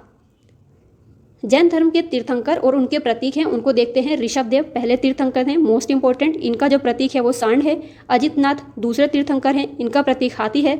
संभवनाथ तृतीय, इनका घोड़ा है। संपार्श्वनाथ स्वास्तिक है। शांति 16वें थे, हिरण है। नामी 21वें नीलकमल था। अरिष्टनेमी का प्रतीक शंख था। पार्श्वनाथ 23वें तीर्थंकर, इनका सर्प यानी सांप था। और महावीर 24वें तीर्थंकर थे, इनका सिंह था। याद रखना, ऋषभदेव का याद रखना, पार्श्वनाथ और महावीर का तो याद ही रखना है। 2 जैन तीर्थंकर ऋषभदेव और अरिष्टनेमी के नामों का उल्लेख ऋग्वेद में मिलता है। अरिष्टनेमी को भगवान कृष्ण के निकट का संबंधी भी माना गया है। लगभग 300 ईसा पूर्व में माना जाता है कि 12 वर्षों का भीषण अकाल पड़ा था कर्नाटक भारत में। उसमें भद्रबाहु जो थे अपने शिष्यों के साथ में मध्य भारत से लेकर के वो कर्नाटक चले गए थे और कुछ अनुयायी जो थे वहीं पर रह गए थे, मगध में ही रह गए थे। जो कर्नाटक में स्थूल भरत के साथ भद्रबाहु के साथ चले गए थे वो दिगंबर कहलाए थे और जो स्थूल भक्त के शिष्य थे वो श्वेतांबर कहलाए थे। देखते हैं, 12 वर्षों का भीषण अकाल पड़ा था जिसके कारण भद्रबाहु अपने शिष्यों के साथ कर्नाटक चले गए थे, परंतु कुछ अनुयायी ऐसे थे जो स्थूल भद्र के साथ मगध में ही रह गए थे। भद्रबाहु जब वापस लौट कर आए अकाल खत्म होने के बाद तो वहाँ के मगध के साधुओं से उनका मनमुटाव हो गया, जिसके कारण जैन मत श्वेतांबर और दिगंबर नामक 2 संप्रदायों में बढ़ गया। जो स्थूल भद्र के शिष्य थे वो श्वेतांबर कहलाए, मतलब वो श्वेत वस्त्र धारण करते थे। श्वेत मतलब सफ़ेद और अंबर मतलब वस्त्र, वे श्वेत वस्त्रों को धारण करते थे। जबकि भद्रबाहु के जो शिष्य थे वो दिगंबर मतलब नग्न रहते थे। दिग मतलब दिशा, अंबर मतलब वस्त्र, वो दिशाओं को ही, चारों दिशाओं को ही अपना वस्त्र मानते थे। जैन संगतियाँ हुई थी, 2 हुई थी। पहली पाटलिपुत्र में हुई थी, दूसरी वल्लभी में हुई थी। जबकि बौद्ध धर्म में 4 संगतियाँ हुई थी। पहली संगति 300 ईसा पूर्व में पाटलिपुत्र में हुई थी और इसकी अध्यक्षता स्थूल भद्र ने की थी। दूसरी संगति 6ठी शताब्दी में हुई थी और इसका स्थल था वल्लभी गुजरात में और इसकी अध्यक्षता क्षमा श्रवण ने की थी। जैन धर्म के 3 रत्न माने जाते हैं, सम्यक दर्शन, सम्यक ज्ञान और सम्यक आचरण। त्रिरत्न के अनुशीलन में 5 महाव्रत हैं, अहिंसा, सत्य वचन, अस्तेय, अपरिग्रह एवं ब्रह्मचर्य। इसमें शुरू के जो 4 हैं वो किसने दिए थे? पार्श्वनाथ ने दिए थे। जबकि इसमें 5वां जो ब्रह्मचर्य है वो महावीर स्वामी ने जोड़ा था। जैन धर्म ईश्वर की सत्ता में विश्वास नहीं रखता है, ये पुनर्जन्म को मानता है और आत्मा की मान्यता भी इसमें है। ये पुनर्जन्म और कर्मवाद में विश्वास करता है। जैन धर्म के सप्तभंगी ज्ञान के अन्य नाम कौन से हैं? स्यादवाद और अनेकांतवाद हैं। जैन धर्म ने अपने आध्यात्मिक विचारों को सांख्य दर्शन से ग्रहण किया था। जैन धर्म को मानने वाले कुछ राजा हैं, ये इंपॉर्टेंट है, इनको नोट करिएगा। उदयन वंद राजा, चंद्रगुप्त मौर्य, कलिंग नरेश खारवेल, राष्ट्रकूट राजा अमोघवर्ष और चंदेर शासक। मैसूर के गंग वंश के मंत्री चामुंड के प्रोत्साहन से कर्नाटक के श्रवणबेलगोला में, कहाँ पर? श्रवणबेलगोला में गोमतेश्वर की मूर्ति बनाई गई थी। किसके कहने पर? गंग वंश के मंत्री चामुंड के प्रोत्साहन में। पूछा जाता है गोमतेश्वर की मूर्ति कहाँ पर है? कर्नाटक के श्रवणबेलगोला में। खजुराहो में जो जैन मंदिरों का निर्माण कौन से शासकों ने करवाया था? चंदेल शासकों ने करवाया था। मौर्योत्तर युग मतलब मौर्यों के बाद के युग में मथुरा जैन धर्म का प्रसिद्ध केंद्र बना और मथुरा कला का संबंध जैन धर्म से है। जैन तीर्थंकरों की जो जीवनी है भद्रबाहु के द्वारा जो रचित है कल्पसूत्र उसमें मिलती है। 72 साल की आयु में महावीर को निर्वाण की प्राप्ति 468 ईसा पूर्व में हुई। कहाँ पर? बिहार राज्य के पावापुरी राजगीर में हो गई थी। मल्ल राजा सरस्ती पाल के राजप्रसाद में महावीर स्वामी को निर्वाण प्राप्त हुआ था। अब देखते हैं बौद्ध धर्म। जैन धर्म और बौद्ध धर्म बहुत इंपॉर्टेंट है, इनके पॉइंट टू पॉइंट इनके नोट्स बनाते चलिएगा। बौद्ध धर्म के संस्थापक कौन थे? गौतम बुद्ध थे। गौतम बुद्ध के बचपन का नाम क्या था? सिद्धार्थ था। इनको लाइट ऑफ एशिया कहा जाता है, यानी एशिया का ज्योतिपुंज कहा जाता है। बुद्ध के जीवन से संबंधित कुछ प्रतीक हैं, उनको देखते हैं। जन्म की घटना से संबंधित इनका प्रतीक है कमल एवं सांड। गृह त्याग है घोड़ा। ज्ञान की प्राप्ति पीपल या बोधि वृक्ष के निकट हुई थी। निर्वाण पदचिन्ह और मृत्यु स्तूप। गौतम बुद्ध का जन्म कब हुआ था? 563 ईसा पूर्व में कपिल वस्तु के लुम्बिनी नामक स्थान पर हुआ था। इनके पिता कौन थे? शुद्धोधन थे, शाक्य गण के मुखिया थे। इनकी माता का नाम क्या था? माया देवी था, जिनकी मृत्यु होने के बाद इनका लालन पालन इनकी सौतेली माता किसने किया था? प्रजापति गौतमी ने किया था। और इनके बचपन का नाम सिद्धार्थ था। गौतम बुद्ध का विवाह कब हुआ था? 16 वर्ष की अल्प आयु में यशोधरा के साथ हुआ था और इनके पुत्र का नाम राहुल था। जब गौतम बुद्ध का जन्म हुआ था, जब बचपन में सिद्धार्थ के नाम से जाने जाते थे, तब एक ज्योतिष ने इनके पिता से भविष्यवाणी की थी कि ये बालक बड़े होकर अपना गृह त्याग देगा, आपके राजकाज में बिल्कुल हिस्सा नहीं लेगा। तब इनके जो पिता थे वो बहुत दुखी हो गए। उन्होंने सिद्धार्थ के लिए सारी जो भी उनकी फैसिलिटी थी, सारी सुविधाएं थी, अपने महल में ही बनाकर रख दी थी। उनका कभी उनको बाहर जाने की इजाज़त नहीं दी जाती थी। जिनका उनका खेलने का, खाना पीना, जितने भी सुख सुविधाएं थी सारी उनको महल में दी जाती थी। एक दिन क्या हुआ कि सिद्धार्थ को बाहर जाने का मन हुआ कि बाहर की दुनिया कैसी है महल की, उनसे जाना है। तो उनके पिता थोड़े चिंतित हो गए। उन्होंने जाने के लिए जब उनकी व्यवस्था की तो उन्होंने अपने महल के, अपने राज्य में आने वाले जितना भी आसपास तक एरिया था उसको पूरा साफ सफाई अच्छे से करवाई। वहाँ पर जो भी सांसारिक समस्याएं थी उनको बिल्कुल भी सिद्धार्थ के सामने नहीं आनी चाहिए, ऐसा उनको क्या दिया गया था? अपनी प्रजा को उन्होंने आदेश दिया था। जब सिद्धार्थ अपनी सैर पर निकले तो उन्होंने 4 चीज़ें देखी थी। एक बूढ़ा व्यक्ति देखा था, एक बीमार व्यक्ति को देखा, और एक शव देखा, और एक सन्यासी को देखा। इससे पहले वो इन सब चीज़ों से कभी परिचित ही नहीं थे, क्या है।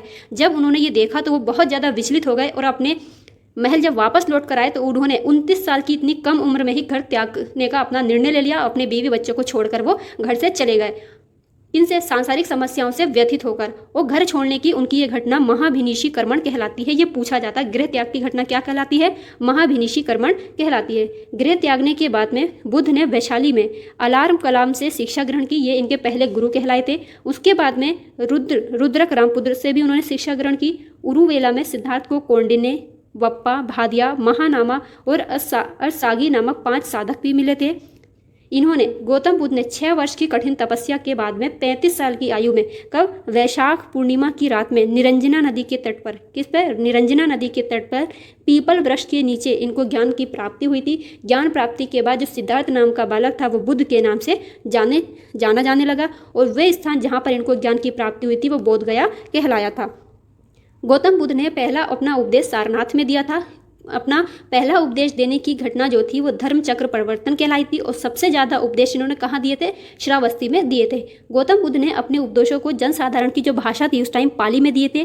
पाली में इनको उपदेश दिए जाने के कारण बौद्ध धर्म उस टाइम बहुत तेज़ी से उसका प्रचार प्रसार हुआ, यानी बौद्ध धर्म बहुत तेज़ी से फैला।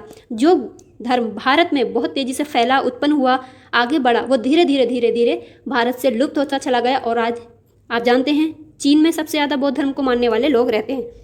बुद्ध ने अपने उपदेश कौशल, वैशाली, कौशाम्बी तथा अन्य राज्यों में दिए थे और सबसे ज़्यादा उपदेश इन्होंने कौशल की राजधानी श्रावस्ती में दिए थे, जैसे बार बार आपको बताया हमने। इनके प्रमुख अनुयायी शासक कौन कौन से थे इनको भी नोट करिएगा, पूछा जाता है। बिंबिसार, प्रसेनजीत और उदयन थे। इनको 80 साल की अवस्था में 483 ईसा पूर्व में कहाँ पर? कुशीनारा, देवरिया, उत्तर प्रदेश में इनको एक चुंद नामक व्यक्ति था, उसके द्वारा दिया हुआ भोजन करने के बाद में इनकी मृत्यु हो गई और उसको महापरिनिर्वाण कहा गया। कहा जाता है कि चुंद के द्वारा जो उनको भोजन दिया गया था उसमें विष मिला दिया गया था, जिसे खा करके गौतम बुद्ध को महापरिनिर्वाण हुआ, यानी उनकी मृत्यु हो गई थी। मल्लों ने अत्यंत सम्मानपूर्वक बुद्ध का अंत्येष्टि संस्कार भी किया था और मृत्यु के बाद में बुद्ध के शरीर के जो अवशेष थे उनको 8 भागों में बांट करके 8 स्तूपों का निर्माण करवाया गया था। गौतम बुद्ध के जन्म और मृत्यु की तिथि को चीनी परंपरा के कैंटोन अभिलेख के आधार पर निश्चित किया जाता है। बौद्ध धर्म में हमको कितने पिटक मिलते हैं? 3 पिटक मिलते हैं। कौन कौन से? विनय पिटक, सूत्र पिटक और अभिधम पिटक। इन तीनों पिटकों की भाषा पूछी जाती है, कौन सी है? पाली भाषा है। बौद्ध धर्म मूलतः अनीश्वरवादी है, इसमें आत्मा की परिकल्पना भी नहीं है। जैसा कि बौद्ध धर्म में पुनर्जन्म की मान्यता है, जैन धर्म भी पुनर्जन्म को मानता है। तृष्णा को क्षीण हो जाने की अवस्था को ही बुद्ध ने निर्वाण कहा था, मतलब किसी भी चीज़ के चाहना होना। विश्व दुखों से भरा हुआ है, इसका सिद्धांत बुद्ध ने उपनिषदों से ग्रहण किया था। उपनिषदों की संख्या कितनी है? 108। बुद्ध के अनुयायी 2 भागों में विभाजित हो गए थे। भिक्षुक कौन होते थे? जो संन्यास ग्रहण करने के बाद में बौद्ध धर्म का प्रचार प्रसार करते थे, भिक्षुक कहलाते थे। उपासक कौन होते थे? गृहस्थ जीवन में रहकर ही बौद्ध धर्म को अपनाते थे, वो उपासक कहलाते थे। बौद्ध संघ में सम्मिलित होने के लिए सबसे कम आयु कौन सी होती थी? 15 साल की होती थी। और बुद्ध धर्म संघ में प्रविष्ट होने की जो आयु थी 15 वर्ष की, उसमें उसकी प्रविष्टि को क्या कहा जाता था? उपसंपदा कहा जाता था। बौद्ध धर्म के 3 रत्न थे, बुद्ध, धम्म और संघ।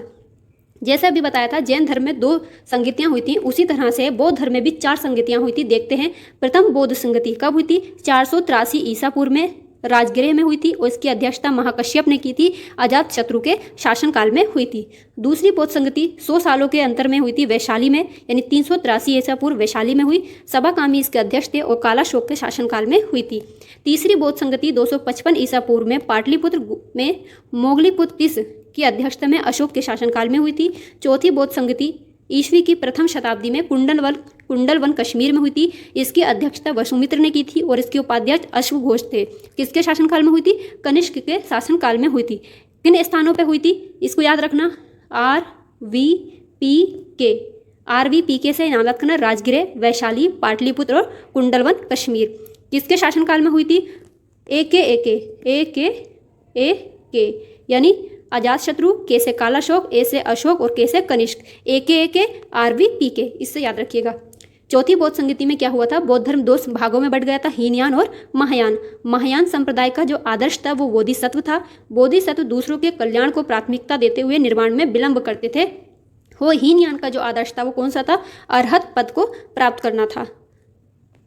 बुद्ध ने सांसारिक दुखों के संबंध में 4 आर्य सत्यों का उपदेश दिया था। वो कौन से हैं? दुख है, दुख समुदाय है, दुख निरोध गामिनी प्रतिपदा।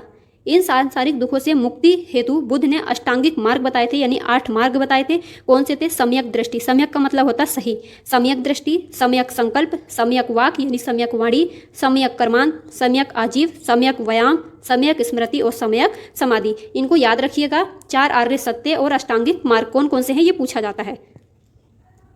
बुद्ध के अनुसार अष्टांगिक मार्गों के पालन करने के बाद में मनुष्य की जो भव तृष्णा है वो नष्ट हो जाती है और उसके बाद में उसे निर्वाण प्राप्त होता है। निर्वाण बौद्ध धर्म का परम लक्ष्य होता है, जिसका अर्थ होता है दीपक का बुझ जाना, यानी कि जीवन और मरण के चक्र से इंसान का मुक्ति पा लेना।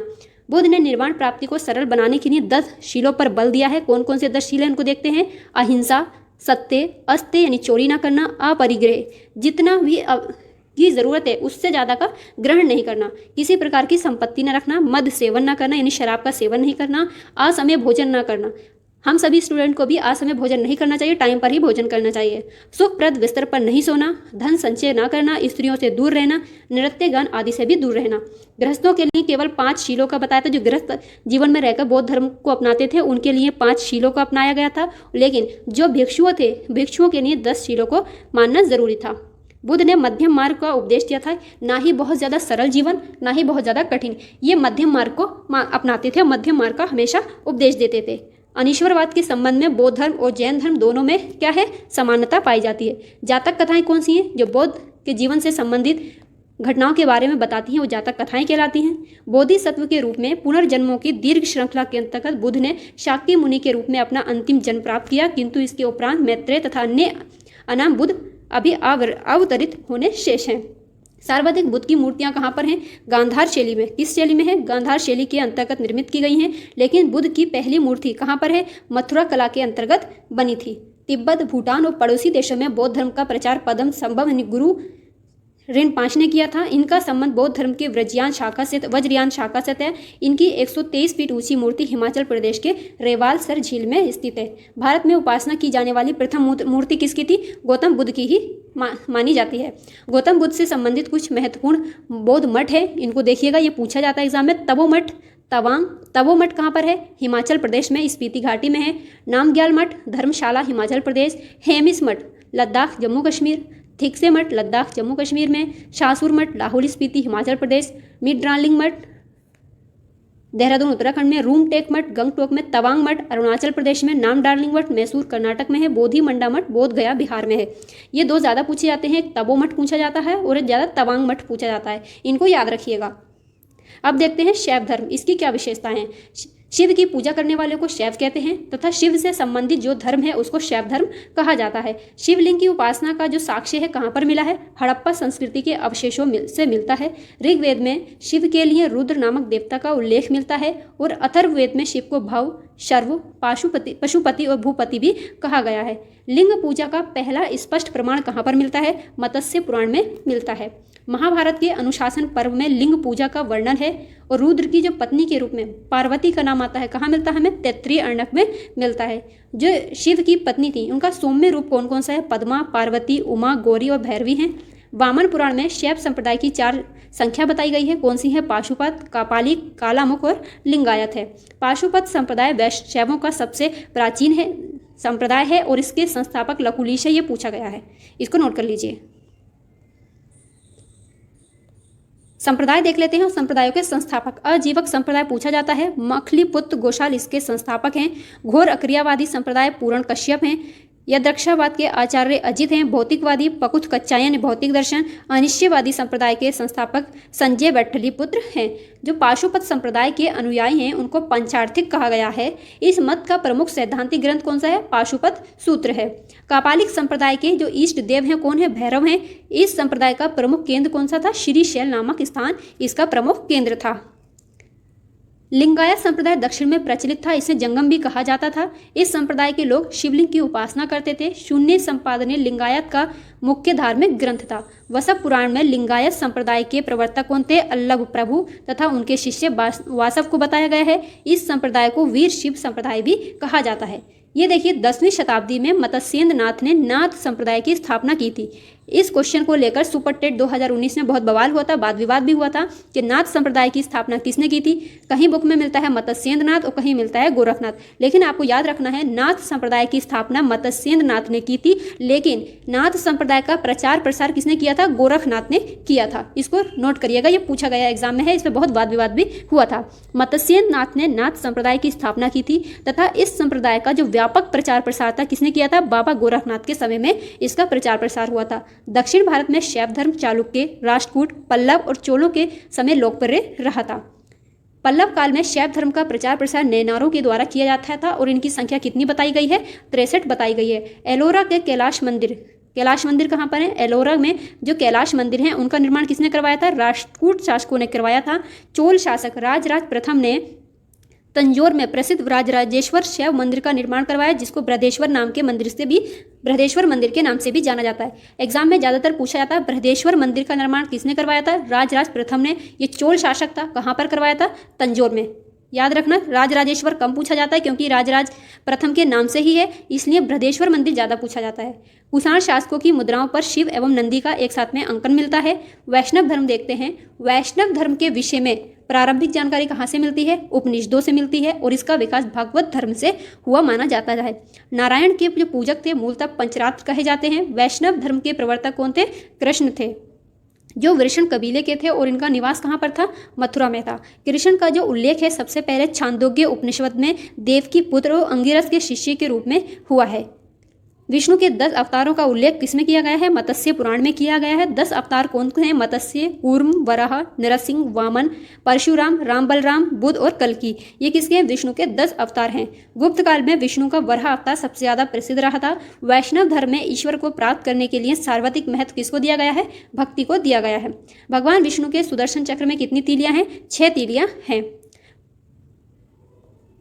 वैष्णव संप्रदाय इसका जो मत है विशिष्टता द्वैत है। रामानुजाचार्य इसके आचार्य हैं। ये अभी हाल ही में 12 जून को जो एग्जाम हुआ है उसमें पूछा गया था, मिलान करने के लिए दिया गया था, इसमें कौन सा सही है कौन सा नहीं, इसको जरूर से अच्छे से देखिएगा। ब्रह्म संप्रदाय इसका मत है द्वैत और इसके जो आचार्य हैं वो हैं आनंद तीर्थ। रुद्र संप्रदाय का जो मत है शुद्धत्वाद्वैत। वल्लभाचार्य इसके आचार्य हैं। सनक संप्रदाय के आचार्य कौन है? निम्बार्क, और इनका मत क्या है? द्वैताद्वैत। तो याद रखिएगा, रामानुजाचार्य विशिष्टाद्वैत, आनंद तीर्थ द्वैतवाद से संबंधित हैं, वल्लभाचार्य शुद्धाद्वैत और निम्बार्क द्वैताद्वैत से संबंधित हैं। प्रमुख कुछ संप्रदाय हैं और उनके संस्थापक और पुस्तकों को देखते हैं। बरकरी संप्रदाय के संस्थापक हैं नामदेव। श्री वैष्णव संप्रदाय के संस्थापक रामानुज है और इनकी पुस्तक है ब्रह्मसूत्र। परमार्थ संप्रदाय के संस्थापक रामदास हैं, इनकी पुस्तक है दासबोध। राम भक्त रामानंद और अध्यात्म रामायण इनकी पुस्तक है। जो अंकुर वाट का मंदिर है कहाँ पर है? कंबोडिया में है। इसके राजा सूर्यवर्मा द्वितीय, जिनका टाइम पीरियड था 1113 ईस्वी से लेकर के 1150 ईस्वी में इन्होंने बनवाया था। इस मंदिर में लगभग 10.5 फीट ऊंची भगवान विष्णु की मूर्ति स्थापित है। इस्लाम धर्म देखते हैं। इस्लाम धर्म के प्रवर्तक कौन थे? हज़रत मोहम्मद साहब थे। उनका जो पैदाइश थी 570 ईस्वी मक्का में हुई थी। हज़रत मोहम्मद साहब के पिता का नाम अब्दुल्ला और उनकी वालिदा का नाम आमिना था। हज़रत मोहम्मद साहब को 610 ईस्वी में मक्का के पास हीरा नामक गुफा में ज्ञान की प्राप्ति हुई थी और 24 सितंबर 622 ईस्वी को पैगंबर साहब को मक्का से मदीने की यात्रा इस्लाम जगत में मुस्लिम संवत यानी हिजरी संवत के नाम से जानी जाती है। हज़रत मोहम्मद साहब की शादी 25 वर्ष की अवस्था में खदीजा नामक बीबी से विधवा थी, वो उनके साथ हुई थी और मोहम्मद साहब की बेटी फातिमा थी और उनके दामाद का नाम अली। देवदूत यानी जो फरिश्ते जिब्राइल थे, उन्होंने पैगंबर मोहम्मद साहब को कुरान को अरबी भाषा में संप्रेषित किया था। इस्लाम धर्म का सबसे प्रसिद्ध ग्रंथ कुरान है। मोहम्मद साहब ने कुरान की शिक्षाओं का उपदेश दिया था। हज़रत मोहम्मद साहब की मृत्यु 8 जून 632 ईस्वी को हुई। उन्होंने मदीना में उनको दफनाया गया था। मोहम्मद साहब की मृत्यु के बाद इस्लाम सुन्नी और शिया नामक 2 पंथों में विभाजित हो गया। सुन्नी उन्हें कहते हैं जो सुन्ना में विश्वास करते हैं। सुन्ना पैगंबर मोहम्मद साहब के कथनों और कार्यों का विवरण मिलता है उसमें। शिया अली की शिक्षाओं में विश्वास करते हैं तथा उन्हें मोहम्मद साहब का न्याय सम्मत यानी उत्तराधिकारी मानते हैं। अली मोहम्मद साहब के दामाद हैं। अली की सन 661 में हत्या कर दी गई थी। अली के पुत्र हसन हुसैन 2 थे। उनकी हत्या 680 ईस्वी में करबला यानी इराक नामक स्थान पर की गई थी। इन दोनों हत्या ने शिया को निश्चित मत का रूप दे दिया था। मोहम्मद साहब के जो उत्तराधिकारी थे वो खलीफा कहलाए थे और खलीफा का पद 1924 तक रहा। उसके बाद 1924 में तुर्की के शासक मुस्तफ़ा कलाम पाशा ने इसको समाप्त कर दिया था। इब्न इशाक ने सबसे पहले हज़रत पैगंबर साहब का जीवन चरित्र लिखा था। मोहम्मद साहब पैगंबर के जन्मदिन पर ईद ए मिलादुन नबी जो मुस्लिम संप्रदाय का सबसे बड़ा पर्व माना जाता है। भारत में सर्वप्रथम इस्लाम का आगमन अरबों के जरिए हुआ था। 712 ईस्वी में अरबों ने सिंध को जीता था और सबसे पहले भारत के इसी भाग में इस्लाम का महत्वपूर्ण धर्म बन गया था इस्लाम। नमाज के दौरान मुसलमान मक्का की तरफ मुँह करके खड़े होते हैं। भारत में मक्का पश्चिम की ओर पड़ता है और मक्का की दिशा को किबला कहा जाता है। क्या कहते हैं? किबला कहा जाता है। ईसाई धर्म देखते हैं। ईसाई धर्म के प्रवर्तक कौन थे? ईसा मसीह थे। इसका प्रमुख ग्रंथ बाइबिल है। ईसा मसीह का जन्म कहाँ हुआ था? जेरूशलेम के निकट बेथलेहम में हुआ और ईसा मसीह के जन्म दिवस को क्रिसमस के रूप में मनाया जाता है 25 दिसंबर को। ईसा मसीह की माता का नाम मेरी और पिता का नाम जोसेफ था। ईसा ने अपने जन्म के प्रथम 30 सालों तक बड़ाई के रूप में बेथलेहम के निकट नाजरेत में बिताए थे। ईसा मसीह के 2 शिष्य थे, एंड्रूस और पीटर। ईसा मसीह को सूली पर रोमन गवर्नर पोंटियस ने चढ़ाया था। ईसा मसीह को 33 ईस्वी में सूली पर चढ़ाया गया था और ईसाई धर्म का सबसे पवित्र जो चिन्ह माना जाता है वो क्रॉस है। ईसाई त्रित्व में विश्वास करते हैं, ईश्वर पिता, ईश्वर पुत्र और ईश्वर पवित्र आत्मा। 12वीं शताब्दी से फ्रांस में आरंभिक भवनों की तुलना में अधिक ऊंचे और हल्के चर्चों का निर्माण हुआ। इन ऊंचे और हल्के चर्चों को वास्तुकला की दुनिया में कैथोलिक शैली के नाम से जाना जाता है। ये वास्तुकलात्मक शैली के सर्वोत्कृष्ट उदाहरणों में से एक पेरिस का नॉटर-डेम चर्च भी है। पारसी धर्म देखते हैं। पारसी धर्म के जो प्रवर्तक थे जरथुस्त्र थे, ये ईरानी थे। इनकी शिक्षाओं का संकलन जेंदा अवेस्ता नामक ग्रंथ में मिलता है जो पारसियों का धार्मिक ग्रंथ है। इनकी मूल शिक्षा का सूत्र क्या है? सद्विचार, सद्वचन, सद्कार्य। इसके अनुयायी एक ईश्वर यानी अहुर को मानते हैं। इस धर्म के अनुयायियों को अग्नि पूजक भी कहा जाता है। आज की क्लास में इतना ही है। नेक्स्ट क्लास में हम मगध राज्य का उत्कर्ष पढ़ेंगे। इसका रिवीजन करते रहिए, पढ़ते रहिए। क्लास अगर अच्छी लगे तो उसको लाइक शेयर कीजिए। चैनल पर नए हैं तो प्लीज़ सब्सक्राइब कीजिए, शेयर कीजिए। मिलेंगे अगली क्लास में, तब तक के लिए अपना ख्याल रखिए, पढ़ते रहिए। Till there take care, tata bye bye.